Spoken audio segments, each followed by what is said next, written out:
تیرا نبی سے اگر تعلق ہوتا تو تجھے نبی سے محبت ہوتی، انس ہوتا، خدا کی قسم اس دن تو رونے کا دن تھا۔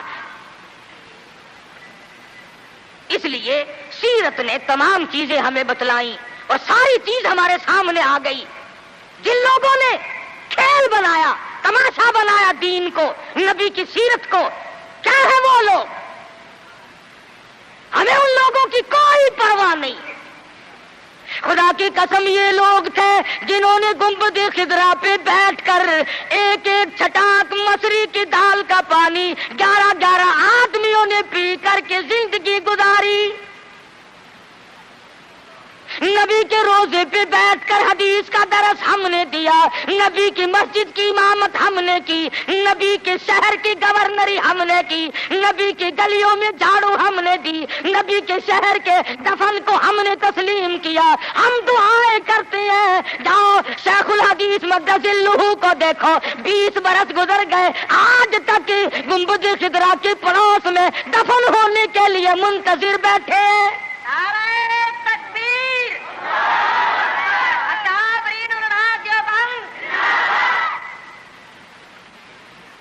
قاری فتح صاحب جیسا مبتذلہ نابینا بزرگ حضور کے دروازے پہ پڑا ہے، یہاں دفن ہوں گا، یہاں آقا کے قدموں میں جان دوں گا۔ تو یہی کلی کھڑکاتا پھرتا رہی ہو، بڑا عاشق ہے نا؟ یہ برکت نہیں جانتے، اور یہ برکت نہیں، یہ حرکت ہے۔ ہم تو اس کپڑے کا اکرام کرتے ہیں۔ خدا کی قسم میں جب جشن پہ گیا، 100 سالہ اجلاس پہ گیا، میں نے عرض کیا یارو اس رومال کو ہاتھ لگوا دو۔ کہنے لگے جی رس بڑا ہے ورنہ ضرور دکھاتے، اور سننے کی ڈبیا میں رکھا ہوا ہے وہ رومال جس رومال کو میرے آقا کا چوگا مبارک لگا ہے، خزانے میں رکھا ہے۔ ہمارے پاس خزانہ وہ رومال ہے، وہ کنتیل ہے خداوند عالم کے محبوب کا جس میں چوگا رکھا ہوا تھا۔ ہم تو اس رومال کی حفاظت کرتے ہیں، اس قرآن کی حفاظت کرتے ہیں، اس سنت کی حفاظت کرتے ہیں جو صحابہ کرام نے ہم تک پہنچائی۔ اللہ پاک مجھے اور آپ کو عمل کی توفیق عطا فرمائے۔ وآخر دعوانا ان الحمدللہ رب العالمین۔